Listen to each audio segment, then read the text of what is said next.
Ladies and gentlemen, welcome on in to the PSP Podcast, featuring your friendly host, Percussive 173. Let's freaking go! I downed him! Oh, I got it! 508 meters!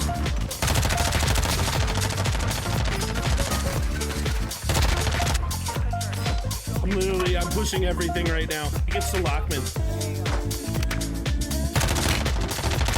Dude, this Lockman is so good! Oh my god, I'm disgusting!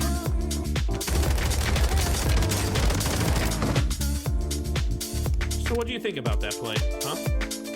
What were your thoughts? Not very smart, man. Not very smart, man. It happens, man. Hey, well, come back. We'll try it again, okay? Very smart, man. It happens.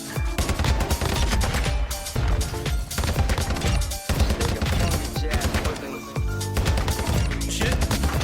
I guess I'm just gonna shit on him. He's dead. Did I just ace? I just ace. Let's go. Just take a funky jazz with him.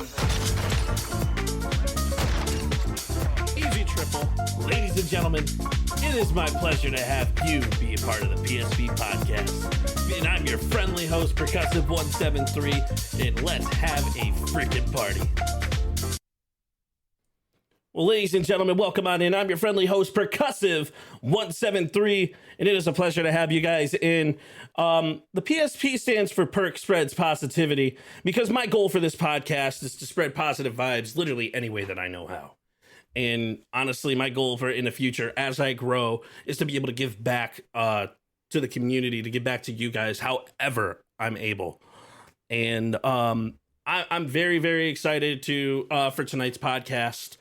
And my goal for this podcast is to educate newer content creators and, you know, bring light to some of the stuff that we do from behind the scenes for the viewers. And I'm very, very excited to bring in our guest tonight. And my goal is to do this in the best possible way that I know how, and show people the different styles, the different influence, the different types of content that other creators have. And maybe we can take that content and integrate it into our own, you know? So my goal for tonight is to introduce an incredible creator. And I really am excited to bring him on tonight and show him and allow him to pretty much talk about his story to you guys. So the best way that I've been told, because him and I do talk extensively, is to post consistent content. This is the best way that I've found to grow. And this goes beyond just posting the standard videos. My mic is messing up. Interesting. Give me just a moment here. I don't think my mic is messing up, but I will also double check that. Un momento, por favor. As I double check the mic, I think the mic has fixed itself. All right, it kind of isn't anymore. All right, perfect. That is exactly what I like to hear. I'm glad that we were able to resolve that, because that makes me feel a hell of a lot better. Alrighty, so anyways, and this goes beyond just posting videos, and this goes beyond just interacting and creating different types of videos. This is interacting on social media properly. This is networking properly. This is utilizing each and every platform that's out there to the best of its ability. And honestly, like, being able to do that, and what I've seen from this man himself, I'm very, very excited to introduce him. So I'm going to go ahead and introduce him in the best possible way that I know how. And to do that, I'm going to go ahead and show you guys a video of him. So let's go ahead and meet our guest tonight. The PSP Podcast would like to welcome in a legendary creator, one that even taught the president how to play Fortnite. That's it. I've had enough. I'm hiring a Fortnite teacher. President Biden, I could coach you in Fortnite. CPreds, aren't you the guy that doesn't have a single Fortnite win? I've never won a single game of Fortnite. While that may be true, I can still coach President Biden. CPreds, what do I do? Keep the shotgun out, slide out, and hit him with the initial pump. Okay, now what? Reload, subscribe to me, and then slide back out, hit him with a pump, and send him back to the gulag. Get wrecked, noob. And with him teaching the president, that makes him the perfect candidate to teach you how to win a gulag. Go to the gulag that fast. The game is pretty much over, but I pushed up on the left and got a few shots on my enemy. That's when I got an interesting idea. See, the Urzikstan gulag has a rope that spawns directly in the middle of it, and I had a smoke as my tactical, so you can see where this one's going.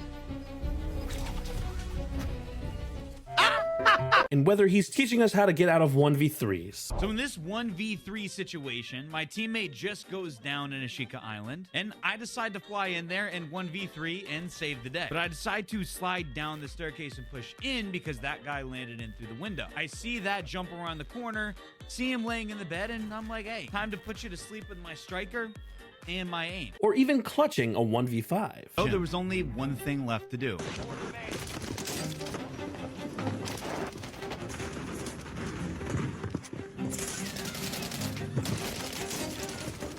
Nice. 1v1, Preds, 1v1.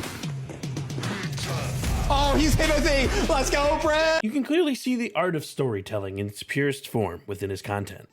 So without further ado, we'd like to welcome CPreds to the PSP podcast.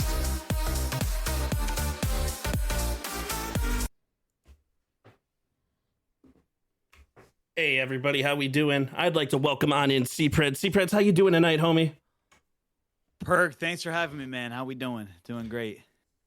Well, I'm doing really well. Honestly, it's a pleasure to have you on. And like, honestly, as you know, and like, as we've talked about, like, I love the way your content is, and I love the way you're able to like really bring the art of storytelling into real life, into your content. So Absolutely.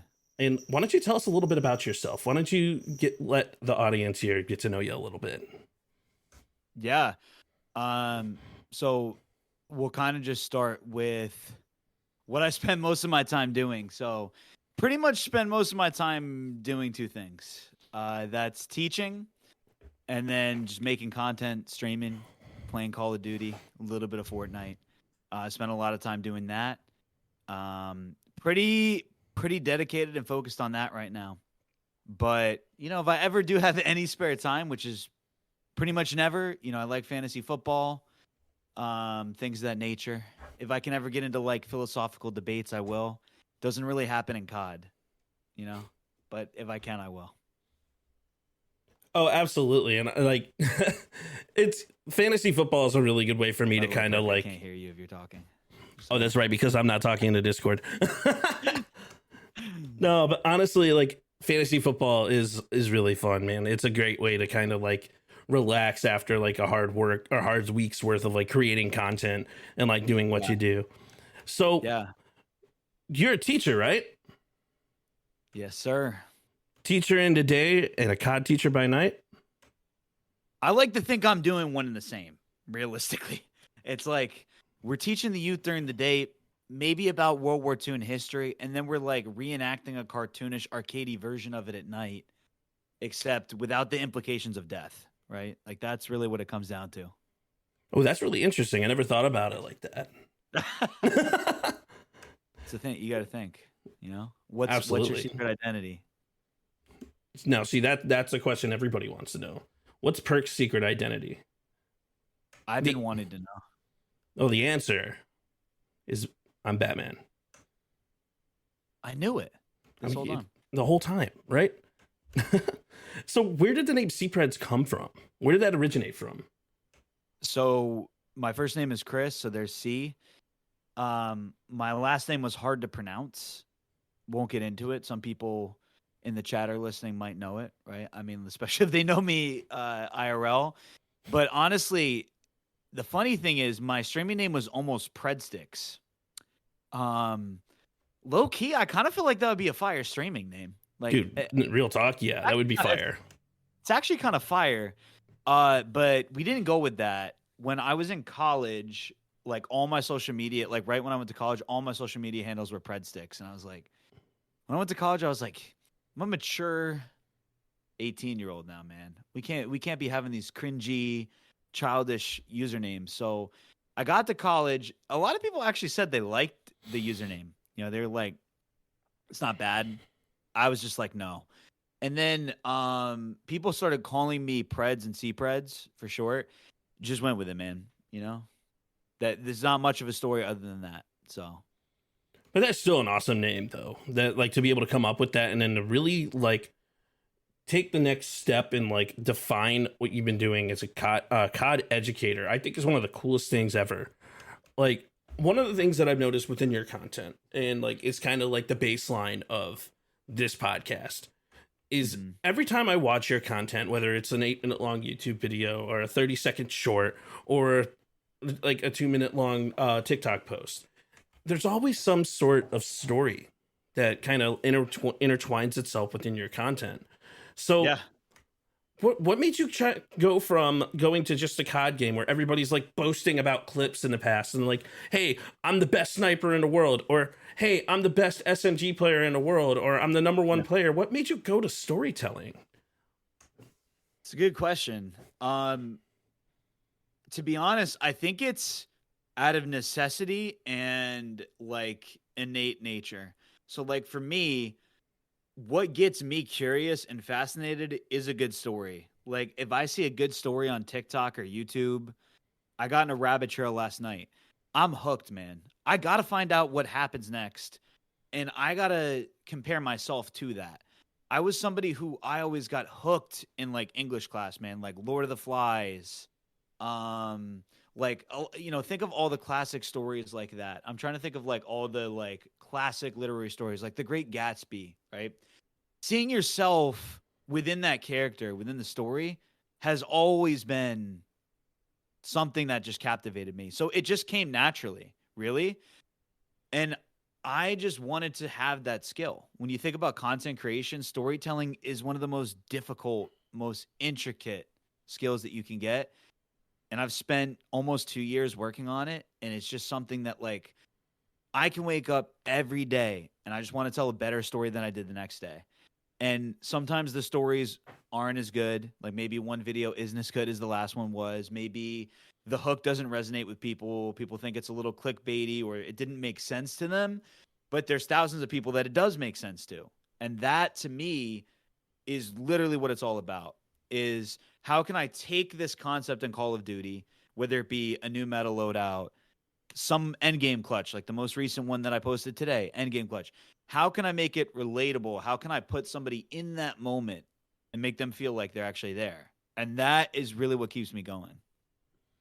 And that's also really awesome that you would go that route and like to take storytelling and put it into such a new way and a new style of content, because the way I've seen content evolve, like back in like 2017, 2018, someone would hit a really nasty headshot and they would post that 15-second clip and then people it would get like 1.2 million views, or someone would do a 360 no scope and then it would turn into like trick shotting being the new meta, right? Like that was back when like even before Warzone 1, that was like Call of Duty 4, right?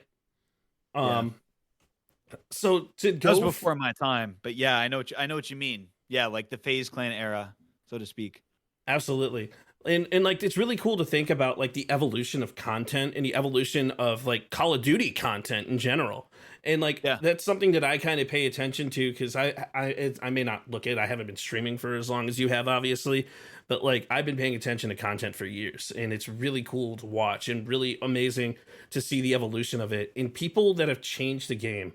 In like starting in this Warzone 2, Warzone 3 era, that have taken a game that was as bad as Warzone 2 and made it so inviting to watch, has been something that was so cool. People like you and Lucci and Dr. Chubbs that have really set the bar and changed the bar in regards to Call of Duty storytelling content, I think is one of the coolest things in the world. So on that note, keeping in the storytelling aspect, what is your thought about the current state of content creation? What do you think, what is your thoughts on how it evolved? That's a great question. I mean, the short answer is it evolved, right? And it will continue to. I've had many chats with different creators about this. To be a viewer right now is probably the most exciting it is and will be. And in 2 months from now, it'll be even more exciting because the amount of hungry, passionate people that are producing content every day, there's more content that you could ever want to consume. Like you don't even want to consume how much content there is, but it's also a bad thing. And I think for viewers and creators, because the way that content is evolving, you really have to find your personality and up your game to be successful. If you look at some of those, like you were saying with trick shotting, right? And it's not to say that trick shotting was easy. I didn't play the original MW2. I don't know. Maybe it's harder than it looks, but I think it's pretty difficult. yeah, I mean, it's definitely difficult to hit a trick shot. But comparatively to the amount of people that can do it now, I don't think it is. I mean, every day that I'm running with different creators, we have so many potential clips that we could upload nowadays, and so does everybody else, even people who don't really upload. I mean, there are people in my community who they hit clips all the time. Some of them are in the chat right now, and they can hit clips like crazy. Like they're skilled players because they're having fun, they're putting time in. And the problem is the bar is so high now because there's so many people that can do it. So many 3KD players, so many people who went from a 0.5 to a 2KD. And I think that is the great dilemma, but it's also awesome at the same time because that means that there's so much inspiration to draw from. There's so much quality content out there. And if you're a viewer, you really get content that we couldn't have before, like content that almost bars the quality of like TV shows at this point. And if you go It's really getting to that point, isn't it? Yeah, and if you get outside of Call of Duty, like Mr. Beast level, obviously that is legitimately television. But I think as far as gaming goes, right, if you want to start content creation, it's harder than it ever is. But if you want to enjoy it and be a part of it, then it's great. I was having a chat with another creator who, is doing great on YouTube, especially long form with sort of like TikTok meta loadouts and like exposing and that's like one of their main trends that they do. And everybody kind of has a place in the community, which is nice. Like everybody contributes into this greater community, and it's a beautiful thing. But the nade shots of the world that grew up and made a career in gaming, and nade shot is skilled, he's talented, right? He's got like people connect with his personality. To be someone like nade shot now is harder than it ever has been. So that's the difficulty. Absolutely. And like you nailed it, you hit it right on the head there, because like trying to be one of those like clip artists, that's what I call them, trying to be that, it's like so difficult. Like the clips have to be so pristine. Like it's not enough to hit a cross map spawn tube shot now. Like you have to do. It's not. Yeah. It's not. And to your point about like clips going viral, right? If your goal is to go viral, you could definitely get a clip. I see stuff on TikTok all the time of people just hitting clips and saying this gun is meta. But for people that are watching this and listening to this, and like you want to take it seriously, like you want to make it a career or you want to make an impact, which I think is more important, right? I think ultimately an impact is more important because careers come and go. But how do you actually impact people? If you want to do that, it's going to take so much of your passion and effort to actually do that. And that's what I think a lot of people either aren't willing to spend or don't have the capacity to do. 100%. And content is turned into a full-on art form. And it comes from the basis that like people like you and I were entertainers. Even this podcast is entertaining to people, and it's content. It's a different type of content, different style of content, but it's still content, and it's still telling the story, and it's still creating an art form from that baseline of entertainment and taking that to like, even from a Call of Duty perspective, going back to the Call of Duty perspective, you're taking those clips, taking that art that you have, and you're turning it into something special. And to do that, you could do it with a story. You can do it with the way you interact on stream, because in my content, the stories kind of write themselves. I don't even have to do like voiceovers on them anymore. Like the way that I talk to people in the stream or in the game, especially proximity chat's a godsend, by the way. That's a whole thing that we can go into. Like the content starts writing itself with the interactions that you have. It's just how you present it and how you do it. So Mhm. with that being said, there was a question that I kind of wrote on the sheet here, and I'm very interested in knowing, like, when it comes through like the editing process and like the scripting process, what is your like, where do you come up with such witty content, and where do you draw the line between something scripted versus something that is like full on gameplay in your storytelling? It's a great question. When it comes to scripting, I do it, but not as much as you would think. A lot of it is just all verbatim. And I think this is the key for a lot of people. There's a lot of people who think, oh, if I just work on my scripting and I put forth effort, there's going to be this product. For me, and this might be surprising, I didn't script anything until like a month or two ago. Like that was just all recording and fitting it into a timeline. But the thing is, that's just naturally who I am. I just tell dad jokes. I don't have to try. I just come up with them just like that. So like if you want a simile or an analogy, like it just comes forth. And the thing is, you have to be yourself in your content because your content is you. So if you were to see me walking down the street, I would tell a stupid dad joke. That's the thing. And I think a lot of people want to be somebody else. And I get that because it's hard. I've taken inspiration from other people in my content, but I just had to realize that my content would only go as far as I am as a person if it reflected me and how hard I was willing to work. And that's really what it comes down to. So, for example, after the podcast is over, I'm probably going to be running with the Jay Broski, who's one of my good content creation friends. We ran the other day. He has a completely different style of content creation than me. But if he tried to do my style of edited content, we've had this conversation, it's not a secret to him. It's not a secret to me. I also couldn't do the style that he's doing necessarily. It wouldn't be reflective of who you are. So for him, doing trolling and Warzone PD and stuff like that, like it's his thing. It's him. And highly edited storytelling content is not so much. In the same way, me running over people with an ATV, it's just not exactly me. Now I could do it, right, and experiment, but I'd have to do it in my own way that's genuine to me. And I think that's what some people don't realize is, they think they can just emulate a particular person and become that creator. And it's really about unlocking yourself. That's not to say there isn't similarities.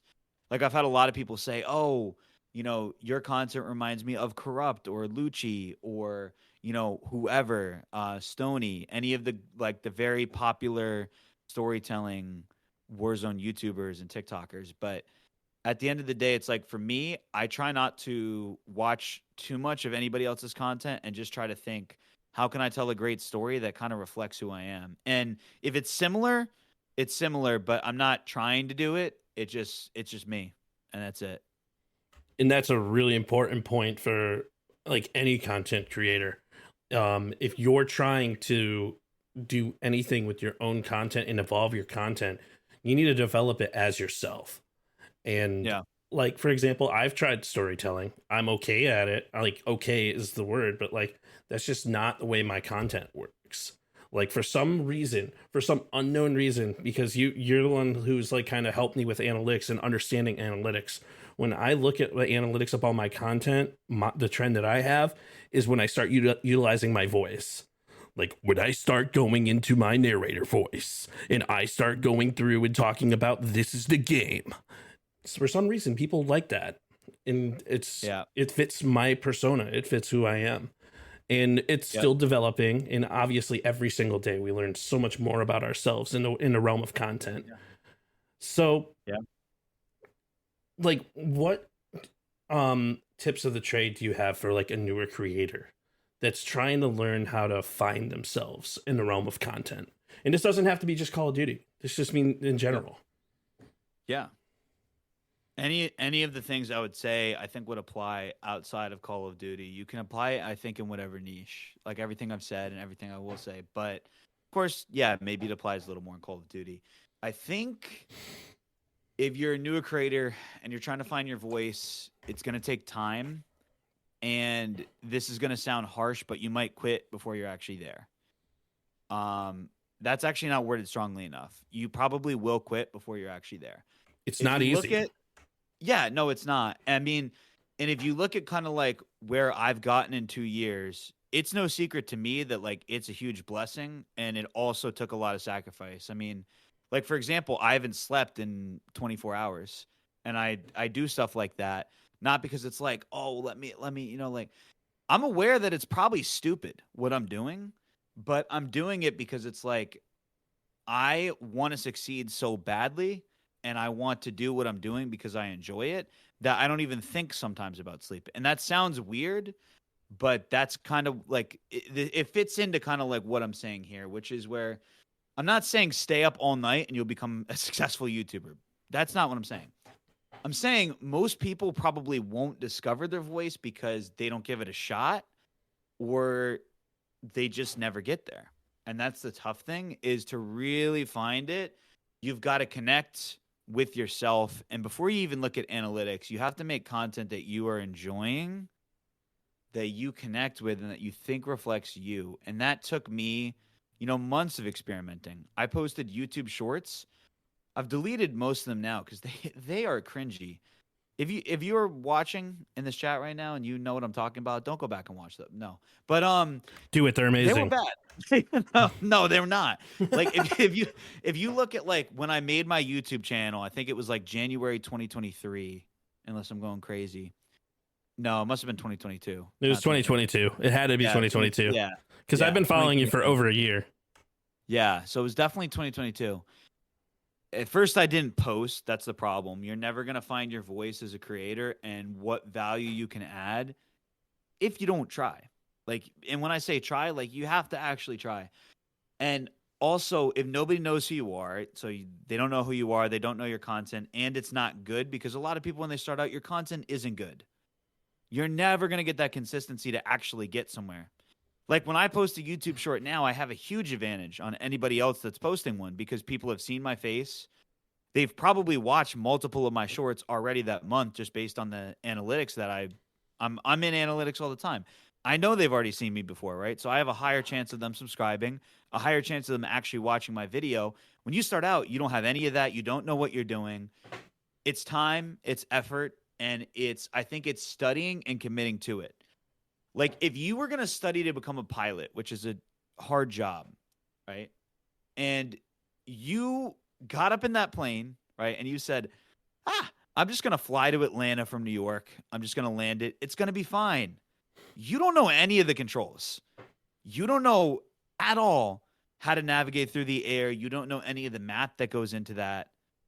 That's scary. It's going to be a bit difficult. Yeah. And YouTube is like that, except without the risk of death. That's really what it is. You're flying into the unknown. You don't really know what you're doing. And the good news is you can learn, you can study, but it takes time to learn that plane. It's not easy. It also took me 2 years, a year and a half of being able to even get to this point of where I'm at. And I'm still an extremely small creator. So it's about a lot of what you said is so true. You got to understand the way the process is. You got to have that self-discovery. You got to be able to look deep inside yourself and decide, you know what, this is what I'm doing. This is what I have fun doing. Because people are going to look at you. They're going to see what you're doing. And if you're not having fun, they're going to stop watching immediately. They're going to go right to the next person. And it will reflect in your content and in your shorts and in your videos. And yeah. That's a huge thing. And like you said it great. Like you got to understand the way things work to be able to make that next step and to be able to push forward and to be able to create that content. Yeah, absolutely. I mean, if you're not enjoying it, you're not going to last as a content creator. You're going to give up. I mean, the people that I started creating content with, like the first groups of people that I was playing in tournaments, starting our YouTube channels together, they gave up after like a month or two. And then they're messaging me like a few months ago. No hate towards them, right? How'd you do it? Can you help me? And the answer is no, I can't help you, because you have to do it.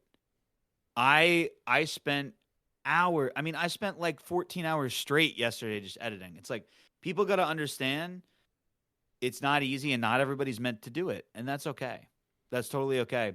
To make that 2-minute video, And on that point, to make that 2-minute video, that took me 16 hours of work. Yeah. It takes time. Yeah. It takes time. And the reality is it's not for everybody, and that's okay. I think a lot of people, when it comes, any internet career or social media career, people kind of see the success that like Warzone streamers or whatever streamers have and go, I would love to be playing a game and just have 50 people typing in chat. And as somebody who's experienced it, right, of course it's a blessing. It's great. At the end of the day, that is not going to give you a sense of fulfillment. And if it's not for you and you don't actually enjoy it, people are going to see it in your content. And at the end of the day, that doesn't matter, right? If they click off of your content because they're like, oh, this guy's not having fun, so what? But you're not gonna last, and you're not gonna find longevity in it, and you're not gonna enjoy it. So you're gonna give up on it. And a lot of streamers don't even reach 2 viewers. Like that's what a lot of people don't get. A lot of streamers never have even 2 people watching them. I would wager to say 90% never even have 2 viewers that are actual viewers and not just them on their phone. And that's what people don't understand is if you're averaging like 20 viewers, you're way in the top percent, like 99.5%. You're above that many percentage of streamers because there's like 6-7, there's probably more than 6-7 million streamers. When it comes to YouTubers, it's even more. So if you hit like 10K subs, you're already in like the 1%. And so that's what you got to understand is like to get to 100K subscribers, it's a huge blessing. You can't take it for granted, but also it's not going to happen to everybody. A lot of people will absolutely give up. Not. Absolutely not.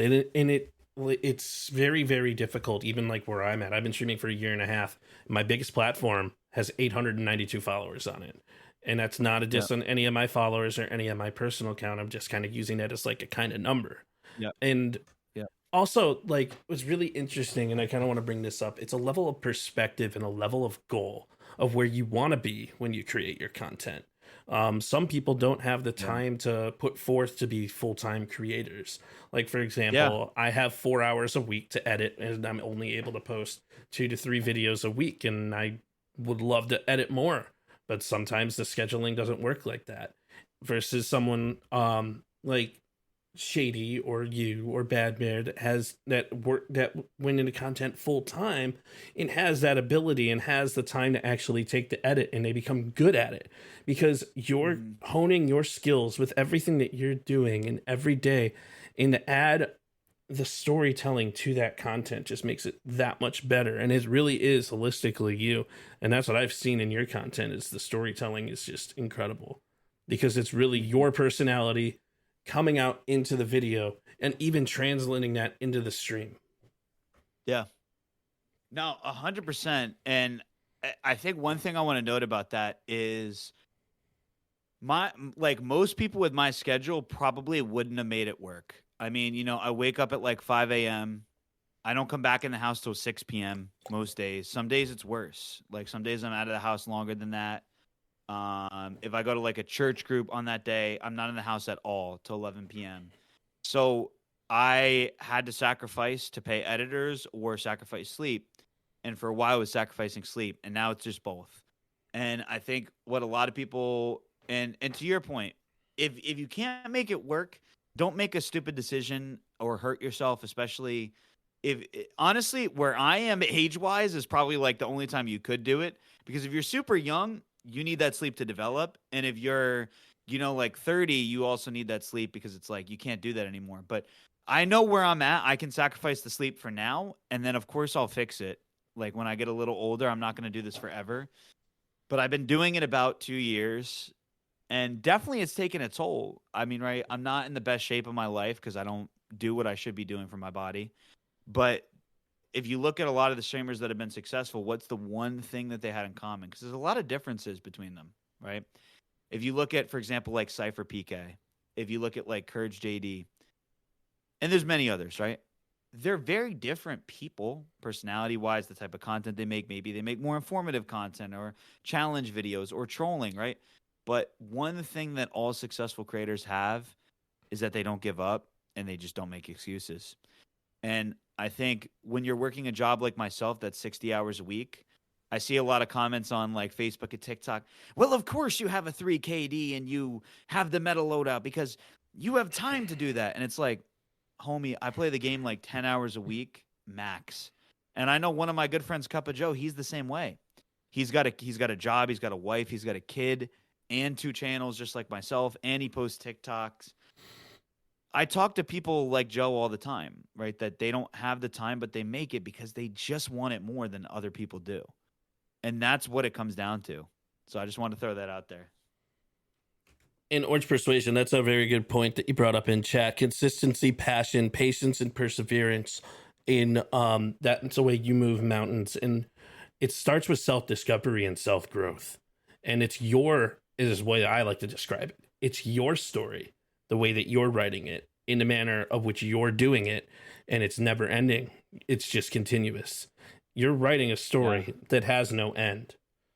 Even after you pass, your story still continues. And that's what people forget. But in regards to content, it's taking that and allowing that, even in putting that out there in a video, it's allowing your creative juices to flow.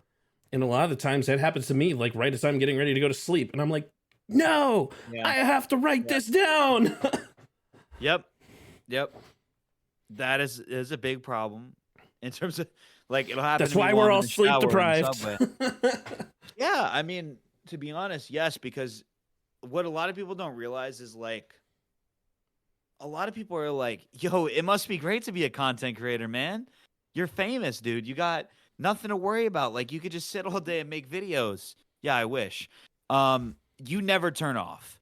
Like, legitimately, I work all day, and I love that because I wouldn't have it any other way. I've done it pretty much my whole life in different ways because for me, it's like I like to stay busy. It just makes that just makes me feel whole in a sense. But that's what makes it so hard is you never really turn off. You never really rest. That's something I would like to get better at because I think there is a way to do it. I just haven't figured out a way. I don't think anyone has. I mean, I think some people have figured it out better than others. I know people talk about it, but I know a lot of people, like even like my other friends who are creators, like they'll be like, I'm out with my girlfriend. Oh my goodness, this is great content. Hey, honey, what are you doing? Oh, well, I'm writing down this amazing idea that I'm going to be using for an 8-point story video. An 8-minute story video. Yeah. I mean, I think, in a sense, your mind never rests, but I think what I want to figure out how to do better and maybe learn from some other creators is how to get invested in those hobbies again and take off days. Because I'm somebody who, like, if I have free moments, I want to stream, I want to record. I've had some of the homies, like, wash your hands who was just like, dude, Preds, you need to just record off stream, rest, like, stop streaming so many hours. And I think that's something that a lot of streamers, specifically content creators, fall into is like, you see these streamers that are live, right? Like, oh, dude, I'm going to be like them. Like, I'm going to stream 8 hours a day. It's not it. It's not it. Honestly, some of the best content that you can receive is in those 1 to 2 hour streams. And it's really, really incredible to watch that stuff come through and come into fruition because you'll be sitting down in a game of like Warzone or like Fortnite or like Party Animals and something amazing will happen. Like, for example, like I'm in Warzone one day and like I'm playing solos and I'm only on for like an hour because it's after work and I'm only able to be live from 6 o'clock to 8 o'clock. And I start talking to this guy in proximity chat and I chase him down the stairs and then I ask him, I'm like, oh, so what did you think about that play? The one that I put in the intro video. And he's like, oh, it's not good, man. It's not good, man. And that stuff is like, it writes itself. And like, you never know, like the best content that you're going to have is when you lock yourself in and then you're truly passionate about that and you're in the moment. Yep. And it just comes when you least expect it, but when you most deserve it. Yeah, that's a good way to put it. Yeah, no, that is like the epitome of content creation. It's just sometimes it happens for you, and sometimes you're in a position to get certain content that you wouldn't. But I think people don't realize like how difficult that is to capture those moments. There's been so many moments where I had something that was going to make a great story and then I messed up. Like I made a mistake in the game. The other person said something that it just wasn't as interesting, or in prox chat they walked away. Right. And I had a moment yesterday where, and this was on stream, so some of the people in chat, you guys saw this and you know my pain. I wanted to turn it into a story anyway, but I didn't. 16 kills in solo duos. I'm making a gas play, right? I buy a UAV. I buy a gas mask. I've got stims. I got munitions. I could survive in the gas forever. I don't know where one of the last 4 people is. The circle is super small. It's in Vondel. There's buildings. You know, I'm running around the buildings trying to thread my way into the gas and happen to pull up on a dude who's just laying right on that edge. I thought he might be fighting in the gas himself. Unfortunate. Get unlucky, barely lose the gunfight, and miss out on like what could have been an immaculate story. And I could have played it differently. And I could have done this or that. But that could have been a killer story. And for me, that's the tough thing, is like you have those moments. And sometimes you can't force it. And I've had to realize I've forced it on some stories that it's like, why did you post this, bro? But it gets 100K views, right? And so for me, it's like, if the result is there and I'm enjoying it and my community enjoys it, I'm going to post it anyway, because there was a point where I had people in my chat that were like, when is that video on how a water bottle lost you a game of Warzone coming out? And in my head, I was like, the heck? That's such a stupid video idea. Like, only I would come up with that. But hey, if people enjoy it and I'm enjoying it and the results are there too, that's the 3 things that you look for. The people remember that. It's something that people that can remember. It's a hook. And that's something that I've seen you really excel at, is you have some of the best hooks out of any creator I've seen. The way that you start all your stories is with that hook itself. So going back to the storytelling and the art of storytelling, why don't you tell us a little bit about your mindset when you go into something like that and creating those hooks, and how you develop into the rest of the story throughout some of your videos? The hook is the thing I spend the most time on. I will sometimes re-record it 5, 6, scrap the whole video if the hook doesn't connect. But the hook is also the same thing with the thumbnail and title. That's all I'm thinking about. Literally. I record my hooks at the end. Really? Yeah. Why? Because I let the actual scene develop on its own from the gameplay, and then I decide how it's going to go from there. Like, in my mindset of like developing a couple of my videos is like, for example, I'll watch the scene. I'll watch it play out. Like the one video that I tagged you in where I was describing my end game scene, right? Oh, I do remember that video, yeah. Yeah, so I was like, I didn't even hit the hook until the last possible second, because I'm like, oh, I threw the smoke perfectly. So I had to hit the hook afterwards because I wanted the story to play out first. Got you. That makes sense. And, you know, sometimes I will script up a story. I often don't script because it's just not how my brain works. Like, I'm not like, I plan pretty meticulously, like my Outlook calendar, my videos that I want to do for the week. I plan meticulously, and all the successful creators that I talk to also do. So, you know, if you want to be a content creator, don't get me wrong, you need to plan, but I do a lot of thinking and then I speak it out. And there's actually a reason that I do it that way. My degree, a lot of people in chat that are watching from my community won't even know this, was in classics. So I studied Roman and Greek mythology, Latin and Greek. Right. And what did all those great storytellers do? Well, storytelling was an oration. It was all verbally. You didn't write down stories. So the story was different every time. Some people think that's a bad thing. I actually think it's a good thing, because it adds variety and spice that feels a little more genuine and authentic to who we are as humans. Before we had handwritten language, we had oration, we had storytelling. So I purposely do it that way. But it's also just, I function better doing it that way, because I've been doing it that way for a year and a half now. Is I personally, to keep myself more efficient, is legit, I'll just just record, and I'll put it directly onto the timeline and see if it matches up. Oh, I didn't like how that sounded. Re-record that. Maybe I didn't punch the right word. Re-record it. The hook, it was too short. The hook, it was too long. Oh, the hook, it didn't have that like pizzazz to it that I wanted it to. Or like today, I was recording a hook. This loadout will get you banned. And I re-recorded that like 7 times. But once I came up with the hook, I stuck with it because I knew it was a good hook. That's all I had to do. And then I settled on this loadout will get you banned. Because banned, if somebody wants to understand the story I'm about to tell, they have to understand, oh, okay, like it's about being banned. And they have to feel that emotion. And that's what, as a storyteller, you can always improve. And that's something that I've tried to really improve with. I was working with like a professional content manager for the last month. And that's mainly what we did was we literally just worked on how can I make my storytelling even better? Because I want to make it better. And that's the thing that I'm working on is really getting that emotion, intonation into the storytelling. And so if you've been watching, anybody listening has been watching my stuff, you might have noticed that I focus more on that. And that's really interesting that you bring it up, even like the inflection of your tone versus this loadout will get you banned versus this loadout will get you banned. There's a whole difference in the way that hook grabs somebody. Yeah.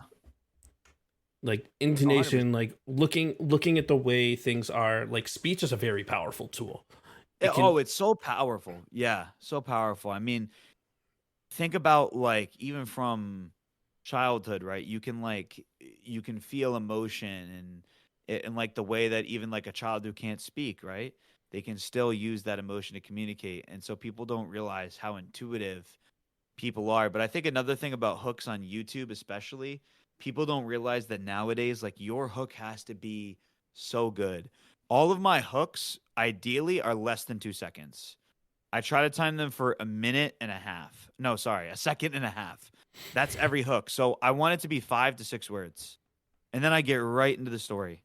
So I think what I did today was, did Warzone 3 steal this from Rebirth Island? A little bit longer. It was longer than I wanted it to be. I could have said, did Warzone steal this from Rebirth? But I want to be very specific because people are wondering, oh, why Warzone 3 specifically? Like, what's new about that? And, oh, Rebirth Island? What does this have to do with it? And so I'm trying to inspire curiosity. But even in that story, that my last short that I posted, I want people to think about the gas plays they used to see from me and others.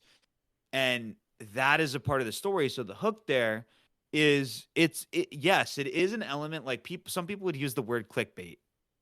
I simply disagree because I think if you follow through on some sort of quality story, it's not clickbait. And the analytics from that video are showing people didn't feel it was clickbait. But there's always going to be somebody who's like, oh, they didn't steal anything. What are you talking about? And to those people, it's like, yeah, just keep commenting. I don't care. I'm not going to change anything. So, but you also, to a point, you want it to be clickbait. In a way. In a way. I mean, well, that's what I'm saying is like, if you want to succeed on YouTube, a lot of people don't realize you have to do that. If you don't put that into your content and find a way to weave in what I would call sort of like trend hacking and like SEOing, and I'll kind of explain what I mean by that. If you don't tie in relevance into your content, if I just told a story about me drinking this Izzy can and then playing Warzone, ain't nobody watching that. Why? They're not getting any value out of that.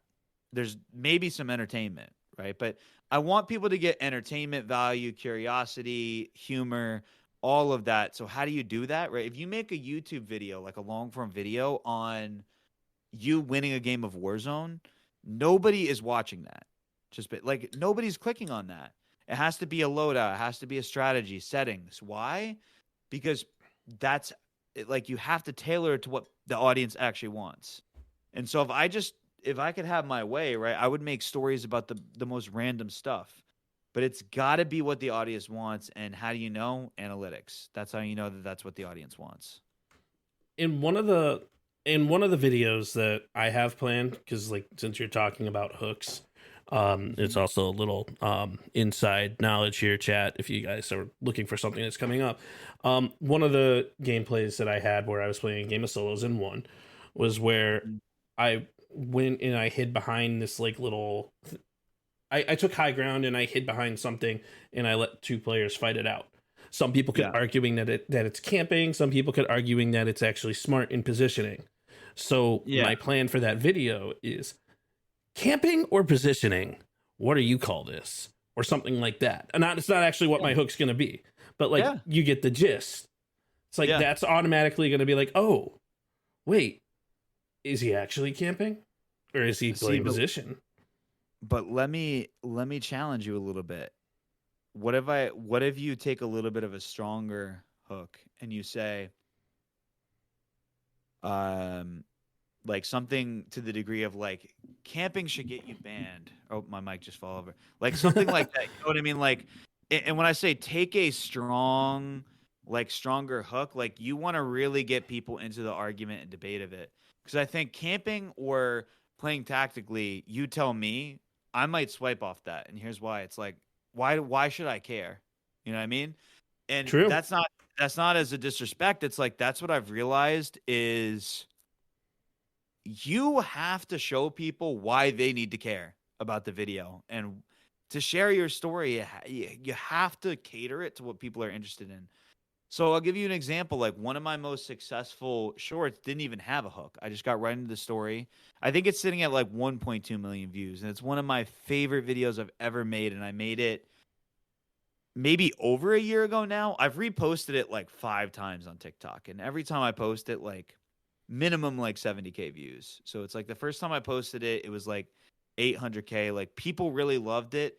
And I was happy with that because I really loved the video too. And it just started off. The hook was simple. It was just, I've been using a controller since I started playing Call of Duty in 2020. But what happens when I try to play mouse and keyboard for the first time? And now why are people interested in that? One, it sounds outlandish. One, that I started playing Call of Duty in 2020. So immediately people care because it's weird. And so you have to like get people into the story and say, how does it relate to me? Weird gets views though. It exactly, but and the thing is, it wasn't even like an intentional thing. But I look back on it. Why was that video so successful? It created controversy, yet it contributed to the conversation. The conversation of, is controller overpowered? Is mouse and keyboard more dominant and better? It contributed to that conversation. And the reason that it got so much view is because it appealed to people because they also wanted to contribute to that conversation. And when you post a story or any sort of content, you are contributing to the conversation, either badly or in a good way. And I think part of the reason that people have started to recognize me and my content is not because I have a luscious beard, although I wish that's why it was. Oh, I mean, that's why I wash it. It's but really it the has backwards hat. That's definitely what it is. I mean, it's definitely the fact that I always wear literally the same hat and headset, but no. But every good male content creator is 30-year-old content creator with a backwards hat. Yeah, right? Total D jokes. Yeah. I'll be 30 in 4 years, man. So I don't even want to think about how washed up I'll be then. But oh man, I have 5 years on you. Yeah. I mean, but you wouldn't know, right? Because that's the right. It's like, but I think what a lot of people don't realize is, I mean, I was on Twitter a lot today in between editing because I was just having a good time, you know, like trolling. I also had a tweet that was just picking up steam on Resurgence. And so I was checking in on that. I've noticed that even on Twitter, there's a lot of people that actually know my name and recognize me. And I'm like, that's weird because I don't see them in my chat, right? What you have to realize is that when you post long enough or when you put in that effort, eventually some people are either going to recognize you. And some people probably recognize my content and have a bad taste in their mouth because they didn't enjoy that one video. But if you are contributing to a conversation, like you have to do it in a way that is like people are going to want to watch you and your personality and also think they're actually adding to the conversation. There's a lot of people who they put out these hooks, and I'm not naming anybody in particular. I've seen it a lot of times, and I used to do it.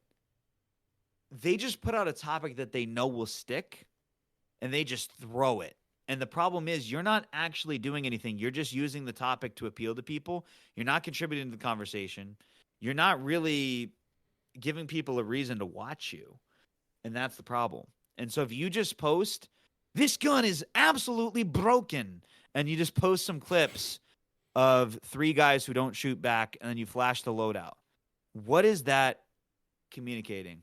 Well, it's communicating, one, okay, you can shoot 3 people who can't shoot back. So what? A lot of people can do that, right? Okay. And this is not, of course, you're going to post the clips you get, even if they don't shoot back. I've done the same thing, right? But I think people don't realize that people don't necessarily, they're not attracted to that. What, like, Not you're anymore, not offering no. anything different. Yeah. You're not offering anything different. And at the same time, you're not contributing to the conversation. You're just posting a clip. And then, of all things, you flash the loadout for 0.00001 seconds. And somebody almost gets the loadout. Gosh dang it, we can't have that happening. I remember seeing a video back at TikTok where somebody put the loadout for literally 1 frame. And it's like, that's funny. Okay, like, it actually was pretty clever and funny for one video. But the man kept doing it. And what's the point? Like, I'm not going to want to watch you, bro. I'm trying to actually get the loadout because it looked fire. And so give people the loadout, but and I'll actually use this one creator who we're not close friends, but like, we're acquaintances, and I love the dude. His name is all MS, OLLMS, and he posts like skits of loadouts where it's like milkshake brings all the boys to the yard. Now, a lot of people hate his content because they're like, it's fake, it's scripted, this and that. I get it. But at the end of the day, and the first time I saw his video, I was like, what the heck is it? And this was like months ago. But the more I realized, I was like, this dude is trying to do something different, and he's succeeding at it. And the reason people are subscribing to him is because he's not just mindlessly contributing to the conversation. He's actually contributing to the conversation and entertaining people. And that's what I think people need to think about. And not everybody's content is going to be for everyone. There's different ways of doing content. There's people that will take a look at storytelling and like, I hate storytelling, just post me a loadout video. And then there are people who will be like, I hate the loadout video, post me something that's more meaningful. This is a good time to bring this up. So I was going to bring this up. So I post on Facebook as well. We just hit 60K over there. Big W's, whatever they say on Twitch. I don't know. I'm not a Keck W. I don't know. That actually wouldn't apply here. Whatever. Whatever people say, PogChamp. I don't know. Total poggers. Yeah. The chat can tell me what people say on Twitch. I don't know. I'm a YouTube streamer, right? I don't know. That's actually not true. But anyway, so like, 60K. Literally post. It was an okay short. Like, it wasn't my best, but like, it was decent and I was satisfied, so I posted it. The first comment on it is, and this is after a minute of it being posted on Facebook, so it's not even hit the algorithm, 52 views in a minute, right? And this guy comments, well, RL Stein, maybe if you stop trying to tell stories and actually just post clips of you dominating the lobby, people will actually watch. 52 views says it all. Nobody wants to watch this storytelling crap. Post some clips next time. And this man has commented, I think, on 8 of my videos in the last week. Now, there are times that means where he made so it. Yeah, I guess so. But there are so many times where like I'll get comments like that, and I don't even see it because when I'm really popping in the algorithm, I can't even keep up with the comments. And that's actually better for me because then I can just go to member comments. And a lot of my members are in the chat right now. Much love to my members. I just read their comments because it's like, at the end of the day, who really freaking cares if George, a 22-year-old from Seattle, doesn't like my content, bro? And that wasn't targeted at anybody in particular. But like, who cares? It's like, my members in my community, if they're enjoying it, and there is an extended community that's within my audience that returns every month. They haven't subscribed yet, so I got to do something a little different, but they're enjoying my content. That's who I'm posting it for, and because I'm enjoying it. And so I think what I was saying with all that, my sleepless brain here is starting to lose track of where I was going there. I'm off the wheels here. But the point is, the audience might not resonate with what you're saying. They might complain, this and that. Ignore it. If you're enjoying it, you know your audience is enjoying it, and the analytics also prove that. Why are you going to change anything? And this guy saying, "Oh, it only got 52 views. That's hilarious." Is like, I was just laughing so hard at that because literally within the next 2 hours, he was wrong by like 17,000. And it's like, you can't worry about what people will say. Take feedback that is legit. If one of my community members comes up and they say, "Hey, CPreds, you either need to stream more or less. Could you do some customs or member games, or could you do a video on this?" I'm always going to listen to that and try that. Or if one of the homies says, "Bro, what are you doing? That hook was trash." I'm always going to listen. Like, I have a bunch of creators that I text that are like my closest friends. And if they ever tell me something in confidence and feedback, they have no incentive to lie. They're the homie. We all want to see each other succeed. I'm going to listen.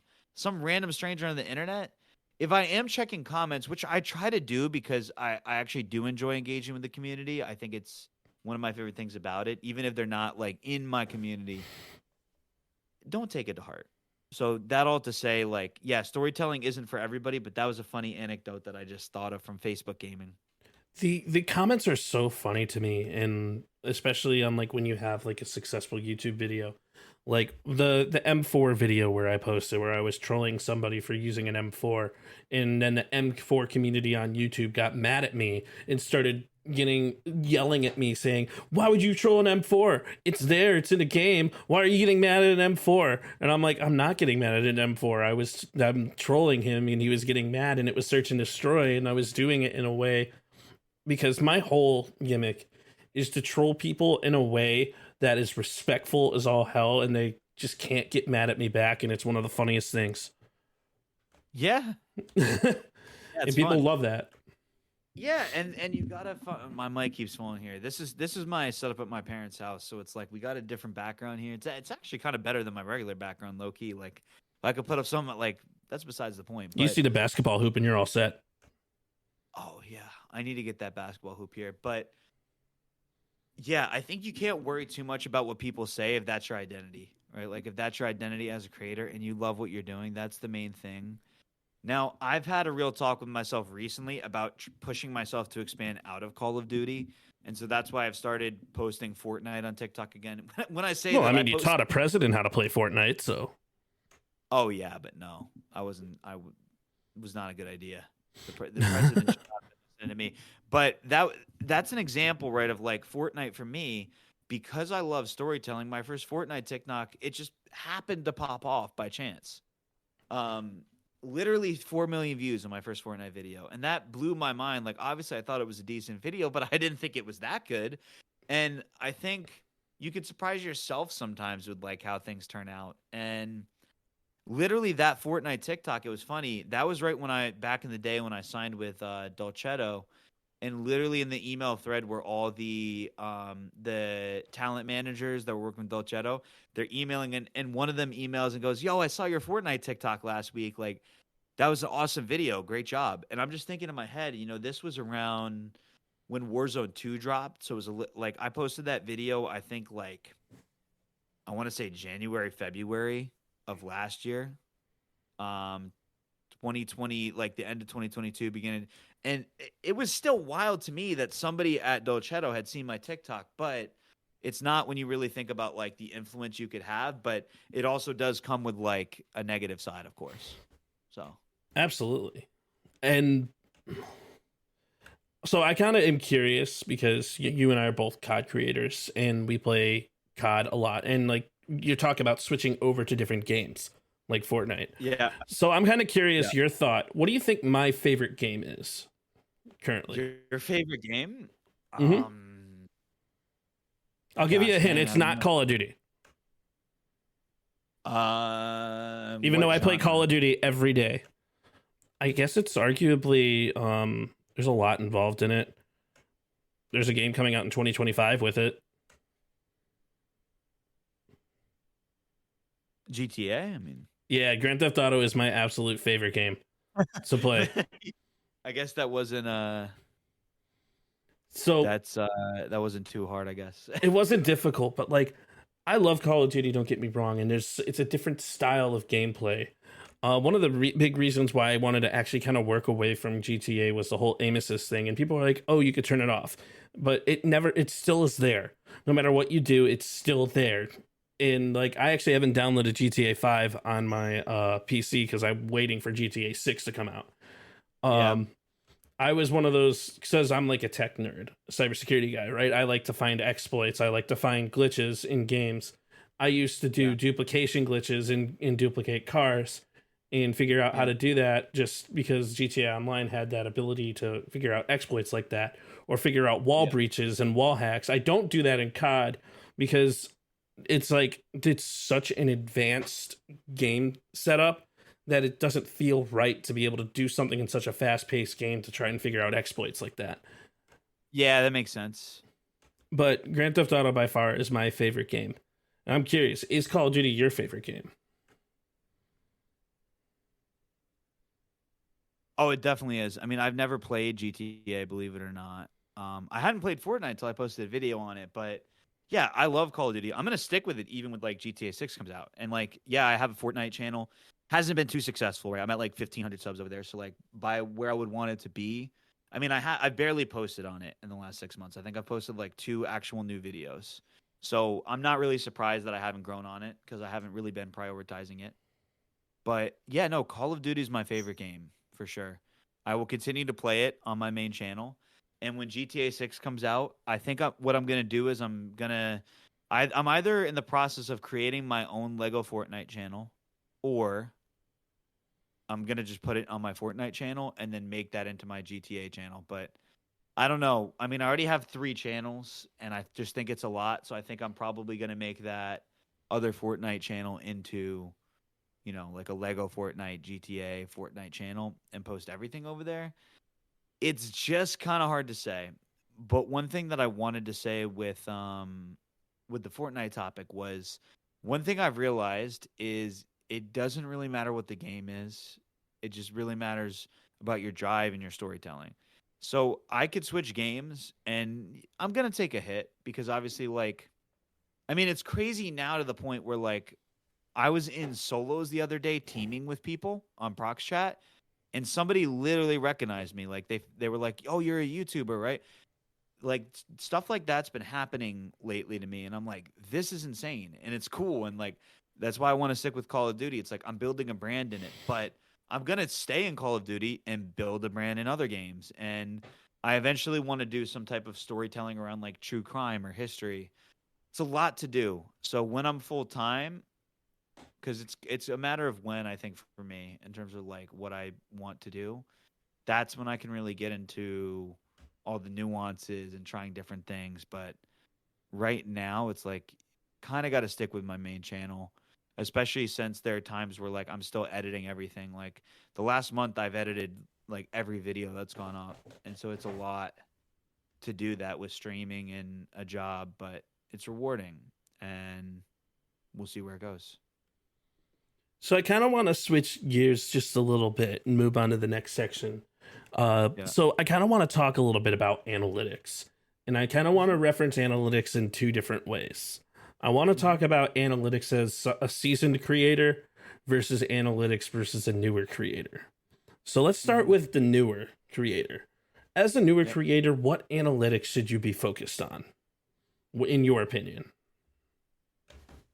When you say that, do you mean like the individual thing to focus on, or like if I had to pick a few, like what are we talking about? I'd say like if you had to pick a few, like for example, like if it or should I be should a newer creator be focused on like view count? Should a newer creator be focused on the amount of views or likes or shares or like what analytics do you think are the most important for a creator in a newer spectrum to take a look at? Views is the absolute last statistic you should ever look at ever, because views are simply a reflection of sometimes like built up consistency and audience, and it doesn't really tell you how good the video is. Now, obviously, views are going to pay the bills. They're going to be what everybody else sees. It's not like, obviously, they're not pointless. Like, there are times where I have a video with terrible statistics, on Facebook or TikTok, it just had a terrible, and it still got views. But I think you should focus more on like average view duration, swipe rate, click through rate if it's long form. And there's even like more advanced stats. Like a stat that I look at that I don't really talk about with a lot of people is views per viewer. Like basically how much content in a month does that viewer consume of yours? And if it's something like 2.2, that's generally good. And YouTube just gives you that. And if it's lower, then it's like, okay, they only saw that one video view. So for me, that to me measures my returning audience. In this month, like November into the beginning of December, was definitely one of my worst months in a while. And it's no secret that was down, but it was because I wasn't posting enough content. And so I kind of took a break and was working on storytelling and was getting ready for Warzone 3. I don't know if I regret it because it's like, I don't know. It's not really like I was resting, to be honest with you. So it's tough to say, but like those are the statistics that I would say a lot of creators don't focus on enough. Like if you're posting shorts, the number one analytic, in my opinion, swipe rate. And nobody really focuses on it for newer creators. Because think about it. If you post a YouTube short and it pops up on everybody in the chat's feed and my feed, that's a decent amount of people within a minute that are seeing it. And a lot of times you'll get, at least even if you're a small creator, a few hundred views of exposure always. And people are like, it's not fair. I'm not getting views. Well, 100 people saw your short. If everybody swiped on it, the odds are probably other people are not going to watch it. And so the swipe rate is huge because if I don't watch your video, it doesn't matter if the video was good. It just doesn't. So not swipe just rate, swipe rate, but when they swiped out too. And that's a huge statistic I love on YouTube. Yeah, so yes, but I don't really actually look at that because here's why. What I shoot for is minimum 70% viewed and 30% swipe. I'm okay. I'm okay with 70. I aim for 75, and if I get 80, it's viral instantly. So I know that. If I get above 80, that's going to be at 1 million views that week, probably. So the president video that you showed, I had one that's at 3 million views. That had an 85% view versus swipe ratio the first week. It went uber viral. It got 600K views in a day, right? So that's why it's going to go uber viral. So if your swipe rate is most important, but then it's AVD. So as a creator, you have to ask yourself this. If they chose to swipe away, why? Is it a bad idea? Bad execution? Did my voice crack? Does it sound annoying? Is my editing bad? My quality bad? And that's what you have to ask yourself. For me, my most recent short, I can just pull up analytics tab here. The one I posted today has 74% viewed and 26 swiping away. I would have liked it to be around 80. 74 is probably going to get the job done. And once I know that it's at above 70, I know it could get views because if it's below 70, it's not going to easily crack 100K. Like I've had plenty of videos get 100, 200K with having like a 60 view rate, but they had phenomenal average view duration and I gained subscribers on them and that pushed it out. And also when you post as much as I do, sometimes you just get 100K and stuff that's bad. And newer creators can't really emulate that.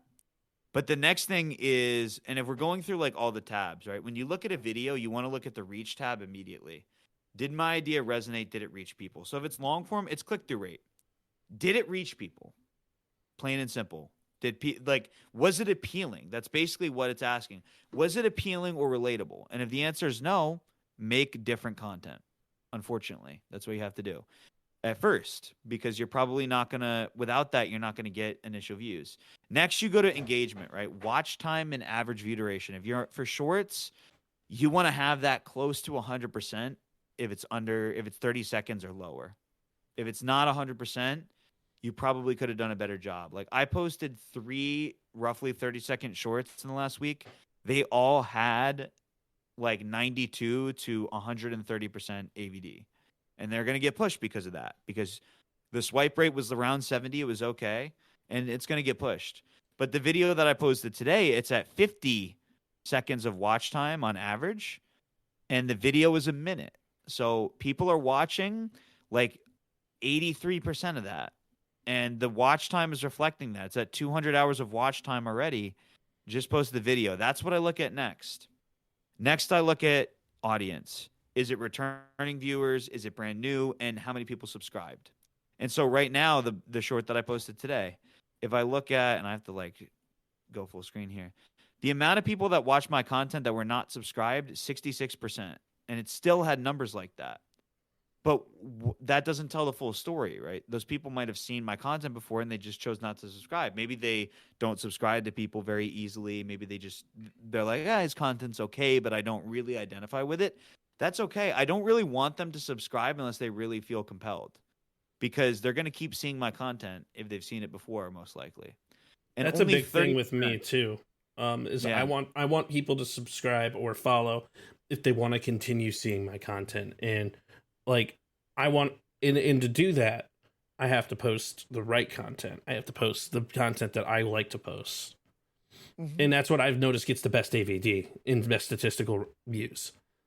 Like my best video that I've ever had was when the M13 was released and I stole it from somebody. And on Facebook, it had 59,000 views. Yeah.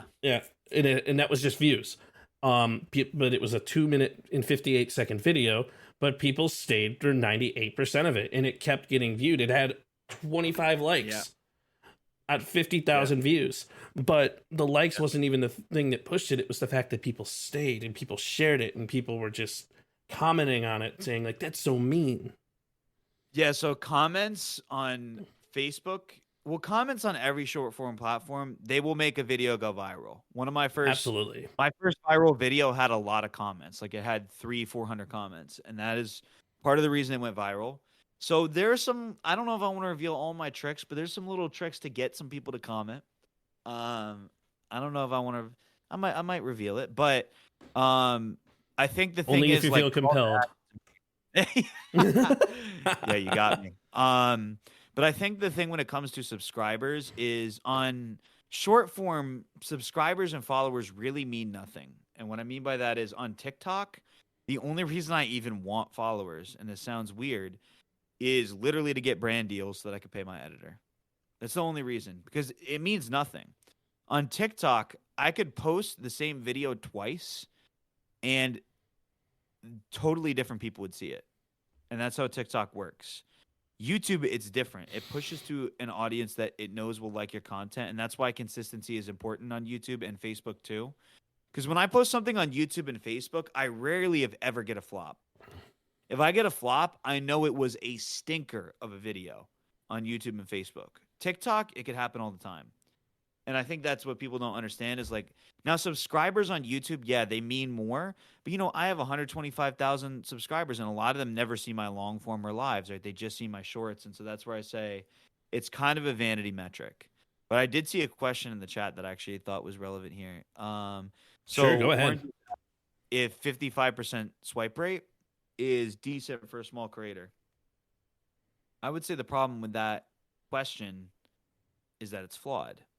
Why are you calling yourself a small creator? And I agree with that.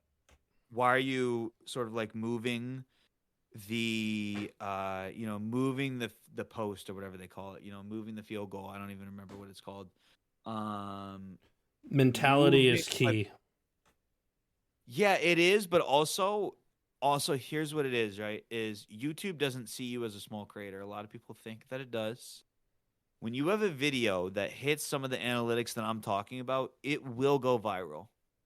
It will. And a lot of people think, oh, YouTube isn't pushing my content. It's a YouTube thing. You have to put the onus on you.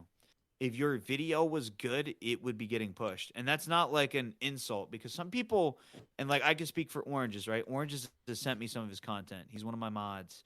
He puts a lot of passion and effort into his content. And it's not bad at all. That's not what I'm saying. What I'm saying is if it was really resonating with people, it would get pushed. And so what you have to ask yourself is, why is it not resonating with people?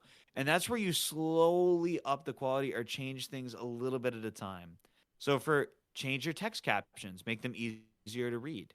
Some people like to put fancy fonts and like yellows and reds. Nope, stop it. Just put colors that are easy to see. Now, you can use different colors like I do sometimes based on the emotion I want people to feel or to see a specific word and have it emphasized in their story. And it does affect retention doing that.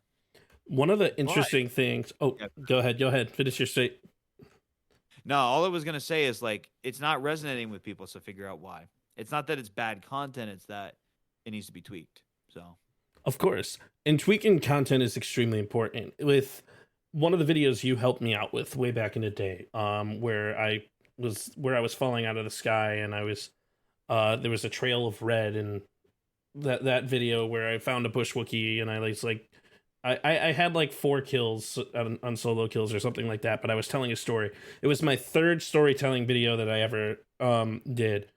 You told me to when I first edited the video, and like I sent it over to you and I'm like, hey, what do you think of this? You're like, it's good, but start it at this position. And I did. So I started at this position and it worked better. Try and change it from all these multicolored fonts instead of making the enemy red, keep everything white. Keep everything the same color. Make it readable.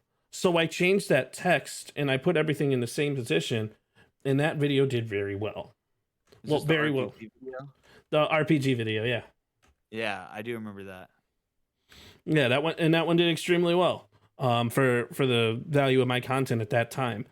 And I will say this. I know sometimes I'll say that I'm a small creator, but I don't view myself as a small creator. I walk around with the confidence that I'm as big as Whittle Bears, even though I know I'm not.